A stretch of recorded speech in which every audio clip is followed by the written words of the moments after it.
السلام علیکم. خصوصی ڈیبیٹ ٹرانسمیشن دبستانی ادب کے ساتھ میں ہوں آپ کا ہوسٹ رزین حیدر مظہر. ناظرین، آج ہمارا دبستانی ادب کا دوسرا سیمی فائنل ہے اور ہمارے ساتھ جو آج منصف موجود ہیں ان کا نام ہے عبداللہ وڑائچ، جو پہلے بھی ہمارے ساتھ اس مقابلے کے اندر شریک رہے. آج کے پہلے مقرر ہیں جناب تصور مجید، جن کا تعلق گورنمنٹ کالج یونیورسٹی لاہور سے ہے، اور ان کی تقریر کا عنوان ہے بے نمو عہد میں آئندہ کا امکان تھا میں. جی تصور. ہمارا آئندہ اتنا خوفناک ہے صدر عالی وقار کہ اس کا امکان ہونے سے ڈر لگتا ہے.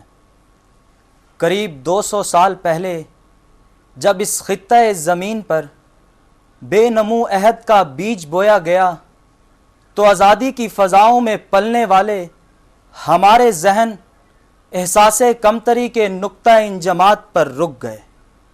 ذیوکار ہمیں پولیو کی مہم سے ڈر لگتا ہے کہ شاید ہماری تخلیقی صلاحیت کی حامل نسلیں مزید بونے پیدا کرنے سے قاصر نہ ہو جائیں.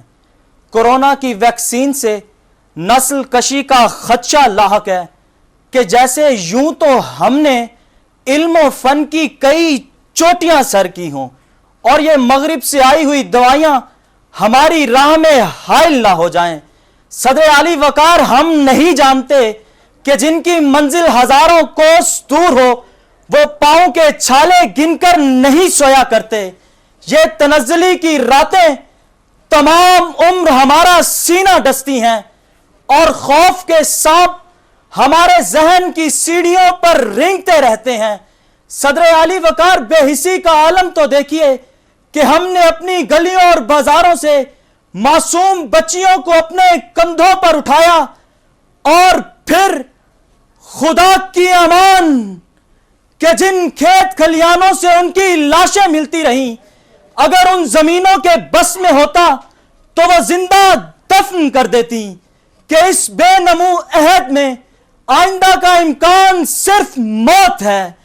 نکل چلو کہ یہ دنیا جمال دوست نہیں، یہاں تو دادے خد و خال تک نہیں ملتی. یہ استخوان، یہ صحرا، یہ کرگسوں کے غول، ذرا سنبھل کے یہاں کھال تک نہیں ملتی. ذرا سنبھل کے یہاں کھال تک نہیں ملتی.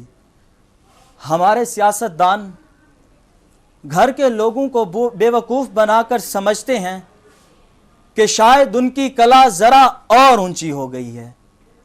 سچ تو یہ ہے صدر عالی وقار کہ عالمی بازاروں میں ہماری پگڑیوں کی دھجیاں اڑتی ہیں. ادب سے لے کر سیاست تک، سیاست سے لے کر سائنسی مضامین تک، ہر علم کا ماہر پہلی فرصت میں پردیس چلا جاتا ہے. صدر عالی وقار، جانے والے لوٹ کر نہیں آتے، تو کیا ہم بھلا دیں اپنے آباء و اجداد کی میتوں کو کہ جو یہاں پر دفن ہیں؟ ہمارے سر میں خاک پڑے، ہمارے پاؤں کی تلیاں پھٹ جائیں، مگر ہم اپنے آپ کو پردیسی نہیں کر سکتے. اگر اس بے نمو عہد میں آئندہ کا امکان صرف موت ہے تو ہم اپنی اگلی نسل پیدا کیے بغیر ہی موت کو بڑے حوصلے سے گلے لگائیں گے، کیونکہ اس خاک کی چادر ہمارے لیے تخت اکبری سے افضل ہے. میرے لہو کو یہی موجے تشنگی ہے بہت، کنارے جو ابھی خیمہ نہیں لگاؤں گا. یہی تماشا رہے گا میرے چراغوں کا، ہوا بجھاتی رہے گی جلائے جاؤں گا. ہوا بجھاتی رہے گی جلائے جاؤں گا. سوچئے صدر عالی وقار کہ جہاں عورت اپنے حق کی جنگ لڑ رہی ہو اور ہمارے معروف ڈرامہ نگار عورت کے لیے 2 ٹکے کے الفاظ استعمال کرتے ہوں، وہاں عورت آئندہ کا امکان کیسے بن سکتی ہے؟ اگر ہم میں سے کسی نے بھی آئندہ کا امکان بننے کی کوشش کی، اس کا حال مشال خان، حیات بلوچ اور اس جرمن مسیحا کی طرح ہوگا کہ جن پر کافر کے فتوے لگا کر مار دیا گیا. سماعتوں کا بہت شکریہ. یہ تھے تصور مجید جن کا تعلق گورنمنٹ کالج یونیورسٹی لاہور سے تھا۔ ہمارے اس مقابلے کی اگلی مقررہ ہیں تہذیب افضل جن کا تعلق کینیڈ کالج لاہور سے ہے، اور ان کی تقریر کا عنوان بھی بے نمو عہد میں آئندہ کا امکان تھا میں۔ جی تہذیب۔ اٹھ اثر نو دہر کے حالات بدل ڈال، تدبیر سے تقدیر کے دن رات بدل ڈال۔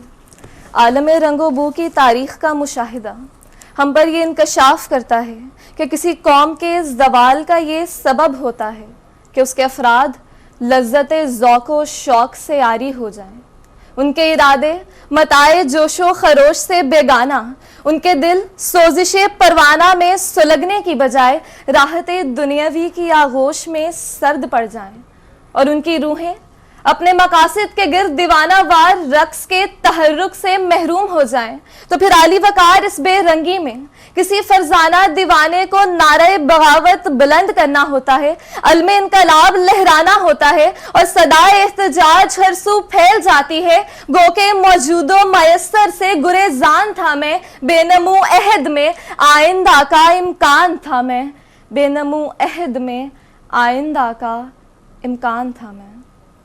صدر عالی وقار، آج کا ترقی پسند جمہوری سماج اور ذرائع ابلاغ کبھی زباں بندی کے اصولوں کو پھلنے پھولنے نہیں دیتے۔ کوئی باشعور انسان اپنے گرد و پیش میں پھیلی تاریکی کو اجالا نہیں کہہ سکتا، سوچ کی قوت پرواز در و دیوار میں قید نہیں ہو سکتی، آنکھیں پھوڑی جا سکتی ہیں، خواب نہیں چھینے جا سکتے، پیر کاٹے جا سکتے ہیں، مگر شوق سفر باقی رہتا ہے، لوگ مر جاتے ہیں، مقاصد زندہ رہتے ہیں، بے نمو عہد میں آئندہ کا یہ امکان جگمگاتا رہتا ہے۔ ہزاروں بار زمانے کی سرد طاقوں پر چراغ اپنے لہو سے ہیں جلائے ہم نے، چراغ اپنے لہو سے ہیں جلائے ہم نے۔ صدر عالی وقار، آفتاب عالم تاب کی تمازت، مہتاب درخشاں کی ذو باریاں، انجمے کی تابانی، دریاؤں اور سمندروں کی متلاطم لہروں کا اضطراب، آندھیوں اور طوفانوں کی حشر خیزیاں، غرض یہ کہ محفل ہست و بود کی ہر ایک چیز اس بات کی ترجمانی کرتی ہے کہ یہ دنیا کوئی پلٹا لینے ہی والی ہے اب شاید۔ حیات بے سکوں کے سر میں یہ شوریدگی کب تھی، حیات بے سکوں کے سر میں یہ شوریدگی کب تھی۔ صدر عالی وقار، ہر دور میں سچائی پر قدغن لگانے کی روایت رہی ہے۔ ارباب اختیار و اقتدار ان فہیم و حکیم لوگوں کو ناقابل برداشت سمجھتے ہیں جو اپنے وجود سے عدم اطمینان کا اظہار کریں، جو آل از ویل کا نعرہ خوشکن لگانے سے گریزاں ہوں، جو مسند حکومت کو چڑھتے سورج کی طرح پوجنے کی بجائے اس وقتی خدا کو بنظر تحقیر دیکھتے ہیں، برہم بس اس خطا پہ امیران شہر ہیں۔ ان جوہروں کو میں نے سمندر نہیں کہا، ان جوہروں کو میں نے سمندر نہیں کہا۔ عالی وقار، یہی لوگ بطریق سکرات جام زہر نوش کرتے، منصور بن حلاج کی طرح سرے دار بھی ان الحق کا نعرہ مستانہ بلند کرتے، اور بے نمو موسموں میں خوشگوار آئندہ کا امکان بنتے ہیں کہ جو آنے والے ہیں موسم ان کو شمار میں رکھ، جو دن گزر گئے ان کو گنا نہیں کرتے۔ سی وقار، ہم نے مانا، ہم نے مان لیا کہ حالات مخدوش، امکانات محدود اور راستے مسدود ہیں۔ میں اس ایوان کے سامنے یہ اعتراف کرتی ہوں کہ زمانہ ساز قومیں آج ترقی کے سفر میں ہم سے بہت آگے ہیں۔ ہم جو کہ نائم ارض و سماوی سے بہرہ مند تھے، کنتم خیرہ امت کے لقب سے ملقب تھے، آج دنیا کی رفتار برق سوار سے بہت پیچھے رہ گئے ہیں۔ مگر عالی وقار، ایک امید ہے، ایک امید ہے کہ پھر بہار کی دیوی بارگاہ عشرت سے اس نے رنگ و بو دے گی دل شکستہ جذبوں کو، پرفسردہ حسرت کو جام و سبو دے گی، پھر بہار کی دیوی، پھر بہار کی دیوی۔ شکریہ۔ تھیں تہذیب افضل جن کا تعلق کینیڈ کالج سے تھا، اور ان کی تقریر کا دورانیہ تھا 4 منٹ اور 17 سیکنڈ۔ ہمارے اس مقابلے کے اگلے مقرر ہیں بلال عابد جن کا تعلق گورنمنٹ کالج یونیورسٹی لاہور سے ہے، اور ان کی تقریر کا عنوان بھی ہے کہ بے نمو عہد میں آئندہ کا امکان تھا میں۔ جی بلال عابد۔ کا کسی زمانے کی محتاج نہیں ذی وقار. شب تاریک جتنی بھی طویل ہو جائے مگر خورشید رات کی چادر چیر کر تخت فلک پر براجمان ہوتا ہے. جمود ہمارا وہ مسکن ہے جس سے نکل کر ہم کل دیکھنے کو تیار ہی نہیں. کاہلی وہ آب حیات ہے جسے پی کر ہم نے آزادی کے 73 برس نیند میں گزار دیے.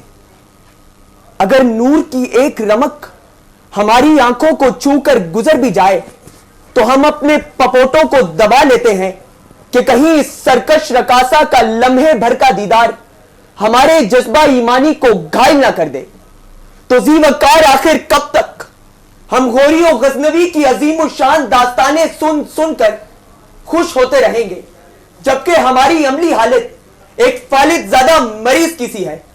ہم اس قحط الرجال کا سامنا کریں بھی تو کیسے کریں؟ ہم اس قحط الرجال کا سامنا کریں بھی تو کیسے کریں کہ کلرکوں کا نصاب پڑھ پڑھ کر ہماری دماغوں کے کھلیے مفلوج ہو چکے ہیں کہ عشق کی تیغے جگردار اڑالی کس نے؟ علم کے ہاتھ میں خالی ہے نیا میں ساکی. سینہ روشن ہو تو ہے سوزے سخن، عین حیات ہونا روشن تو سخن مرگے دوا میں ساکی. تو میری رات کو مہتاب سے محروم نہ رکھ، تیرے پیمانے میں ہے ماہ تمام ساکی. تیرے پیمانے میں ہے ماہ تمام ساکی. میری مٹی بے نم ہے پر زمین بنجر نہیں ذی وقار. میرے مستقبل کو افزائش کے لیے نمی کے چند قطرے درکار ہیں. اگر چند آفتیں تہذیبوں کو ختم کر دیتی ہیں تو آج جاپان 2 ایٹمی حملوں کے بعد بھی ترقی کے حمالہ پر کیسے کھڑا ہے؟ اگر ہماری شعوری اور فکری حالت پست ہے تو ہمارے 17 سالہ شہیر نے ایک آرٹیکل لکھ کر کیسے پوری دنیا کے ماہر طبیعت کو حیرت میں ڈال دیا. اگر ہم واقعی کل سے محروم ہیں تو کیسے زارا نعیم جیسے ستارے ہمارے افق پر تنہا چمکتے ہیں کہ سلسلہ وار جلائیں گے لہو دے کے چراغ. روشنی ہوگی تو اس شہر کا ڈر نکلے گا. ایک بلبل جو کبھی زندان سے آزاد ہوئی پھول کا شاخ کی دیوار سے ڈر نکلے گا. پھول کا شاخ کی دیوار سے سر نکلے گا. شکریہ. یہ تھے بلال عابد جن کا تعلق گورنمنٹ کالج یونیورسٹی لاہور سے تھا اور ان کی تقریر کا عنوان تھا بے نمو عہد میں آئندہ کا امکان تھا میں. ناظرین یہاں پہ جائیں گے ہم ایک چھوٹے سے بریک پہ، ہمارے ساتھ رہیے. ویلکم بیک ناظرین ہمارے اس مقابلے کے آخری مقرر ہیں عبداللہ قصر جن کا تعلق پاکستان کالج آف لا سے ہے اور ان کی مزاحیہ تقریر کا عنوان ہے میں بتاتا ہوں. جی عبداللہ. کیڑا، خواتین و حضرات، کیڑا. بڑے بزرگ کہتے ہیں کہ پرانے وقتوں میں کیڑا صرف دانتوں میں ہوا کرتا تھا، لیکن پچھلے دنوں میں نے خواب میں کیڑا دیکھا. اس کا حلیہ کیسا تھا میں بتاتا ہوں. اس کی ایسے گندمی سی رنگت، یہ گول مٹول آنکھیں، یہ غربت والے خد و خال اور ایسی عجیب و غریب شکل جیسے نہیں، ایسی نہیں. یہ تو بہت نورانی چہرہ ہے. یہ تو اتنا نورانی چہرہ ہے، اتنا نورانی چہرہ ہے، اتنا نورانی چہرہ ہے کہ چہرہ دیکھ کے پتہ لگتا ہے کہ کسی بہت بڑے صحافی کا چہرہ ہے. ان کا چہرہ دیکھ کر پتہ لگتا ہے کہ یہ بھی مستقبل میں انکشافات کریں گے اور پھر معافی مانگیں گے. خواتین و حضرات، بے شک صدر علی وقار کا تعلق اس شہر سے ہے کہ جہاں کے لوگ مری ہوئی بھینس کا بھی دودھ نکال لیتے ہیں، اور بے شک جھنگ ایسا شہر ہے کہ جہاں اگر کسی کے گھر چور آ جائیں تو ان کے اپنے رشتہ دار نکل آتے ہیں. لیکن اس کے باوجود یہ چہرہ بہت نورانی چہرہ ہے، اور اللہ جانتا ہے ایسا چہرہ میں نے آخری بار ارطغرل ڈرامے میں ابن العربی حضرت کا دیکھا تھا.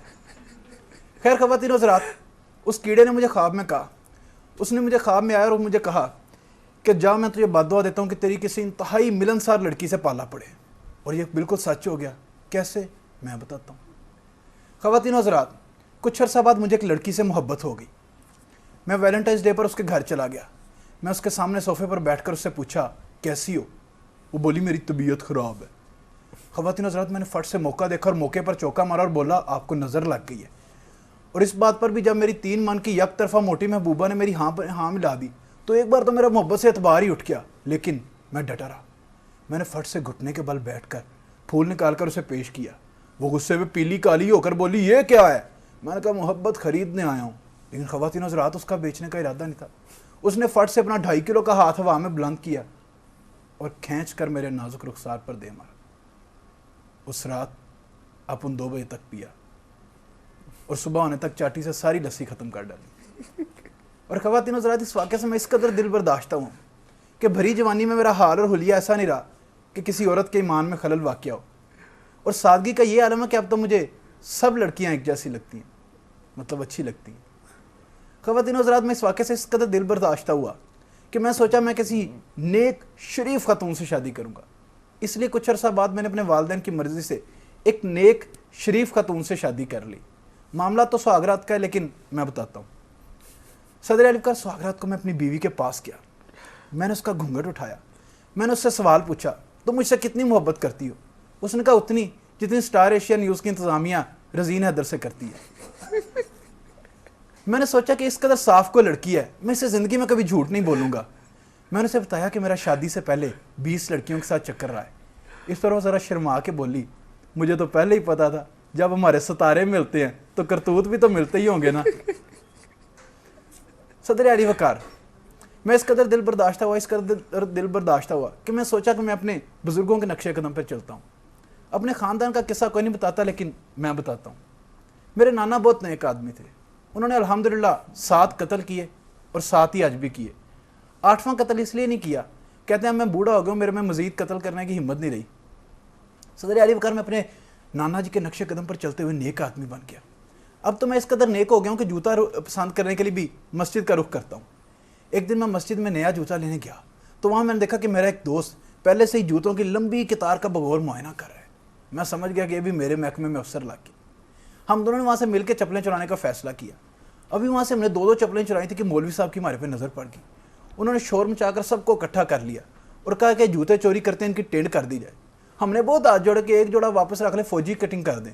مولوی صاحب نہیں ماننے. اس واقعے کے بعد اپنی کھوئی ساکھ بحال کرنے کے لیے میں نے تو تقریریں شروع کر دی اور میرا وہ دوست اینکر بن گیا کراچی کے ایک نیوز چینل پہ. صدر اعلی وقار، میں جانے سے پہلے آپ کو آج سے 10 سال پہلے کا ایک قصہ بتاتا ہوں. یہ آج سے 10 سال پہلے کا قصہ ہے. میرے محلے میں ایک لڑکا ہوا کرتا تھا. اسے موٹر سائیکل چلانے کا بہت شوق تھا. اس کے والدین اسے بہت سمجھاتے تھے کہ بیٹا موٹر سائیکل نہ چلایا کرو، ہمارا دل گھبراتا ہے. لیکن وہ باز نہیں آتا تھا. ایک دن اس کے والد نے اسے بٹھا کر کہا کہ بیٹا موٹر سائیکل نہ چلایا کرو، تم ہماری اکلوتی اولاد ہو. لیکن وہ باز نہیں آیا. اس نے ایک دن کیا کیا کہ کرائے پر موٹر سائیکل لیا اور تیزی سے چلاتا ہوا کینال روڈ پر نکل گیا. اور جیسے ہی وہ کینال روڈ پر گیا، سامنے سے آتے ایک تیز ٹرک کے ساتھ اس کی ٹکر ہو گئی اور وہ موقع پر انتقال کر گیا. انا للہ و انا الیہ راجعون. تو صدر اعلی وقار، سوال یہ ہے کہ آپ کو کوئی موٹر سائیکل کرائے پہ نہیں دیتا. آپ سب کی سماعتوں کا بہت شکریہ. یہ تھے عبداللہ قصر، جن کا تعلق پاکستان کالج آف لا سے تھا اور ان کی تقریر کا دورانیہ تھا 4 منٹ اور 55 سیکنڈ. ناظرین، یہاں پہ آج کا یہ مقابلہ اختتام پذیر ہوا. کیونکہ یہ ہمارے آخری مقرر تھے، میں اپنے منصف سے درخواست کرتا ہوں کہ وہ نتائج مرتب کریں. تب تک ہم جائیں گے ایک چھوٹے سے بریک پہ. ہمارے ساتھ ویلکم بیک ناظرین، ہمارے اس مقابلے کے نتائج مرتب ہو چکے ہیں. بڑھتے چلتے ہیں اپنے منصف کی جانب کہ آج کا مقابلہ کیسا رہا، کہاں پہ غلطیاں تھیں اور کن بنیادوں کے اوپر فیصلہ ہوا. جی عبداللہ بھائی. شکریہ اور بہت مبارکباد کہ آج آپ کا یہ دوسرا سیمی فائنل اپنے اختتام کو پہنچا. اور فائنل کے لیے، ختمی مرحلے کے لیے تمام مقررین کے لیے بھی اور انتظامیہ کے لیے بھی بہت سی نیک تمنائیں. جیسا کہ کل بھی ہم نے دیکھا اور آج بھی اس راؤنڈ کے اندر مقررین کی تقریروں کا معیار کافی بہتر رہا اور آج کا مقابلہ کل سے بھی بہتر رہا، کیونکہ آج تمام مقررین بہت اچھے مواد کے ساتھ اور بہت اچھی تیاری کے ساتھ آئے. جہاں تک آپ نے غلطیوں کا پوچھا کہ ایسی کون سی چیزیں تھیں جو آج ہمارے لیے ڈیسائیڈنگ فیکٹر تھیں، تو اس ڈیسائیڈنگ فیکٹر کے اندر آج کسی مقرر کا، کچھ مقررین کا فمبل کا ایشو تھا، بھولنے کے ایشوز تھے، اس کے بعد اشعار کی ادائیگی کے ایشوز تھے. تو اتنا جب کلوز مقابلہ ہوتا ہے اور ایک سخت مقابلہ ہوتا ہے اور تمام مقررین اپنی 100% ایفرٹ کر کے آتے ہیں. ناظرین، آج کا جو مقابلہ تھا اس کے اندر جو 3 لوگ ہمارے ساتھ فائنل کے لیے کوالیفائی کریں گے، ان میں تیسرے نمبر پہ ہیں تصور مجید، جن کا تعلق گورنمنٹ کالج یونیورسٹی لاہور سے ہے. دوسرا نمبر پہ جو ہماری آج کی پارٹیسپینٹ ہیں ان کا نام ہے تہذیب افضل، کینیڈ کالج لاہور سے.